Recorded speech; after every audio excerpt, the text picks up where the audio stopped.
Hello students and girls, next ভিডিওটি আমি mathematics 33, একটু আগে আমি 32 করিয়েছি, এখন 33। প্রশ্নটি হচ্ছে খুবই সহজ পদ্ধতির প্রশ্ন, ক্লাস 9-এর ম্যাথমেটিক্স। নেক্সটে আমি ক্লাস 10-এর ম্যাথমেটিক্স করব। 33 নাম্বার, ঠিক আছে। একটি টেবিলের উপরে রাখা ত্রিভুজাকৃতির একটি দর্পণের একটি বাহু এবং অনুরূপ উচ্চতার পরিমাপ ক্রমে।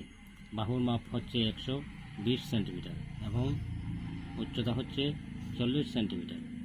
তাহলে কালির পরিমাপ নির্ণয় করো। তাহলে কালি, ত্রিভুজের কালি একেবারে সহজ।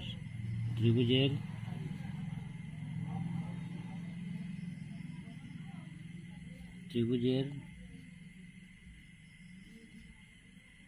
কালি, ত্রিভুজের কালি হইল, সূত্রটা তো জানা আছে, হাফ ইন্টু ভূমি ইন্টু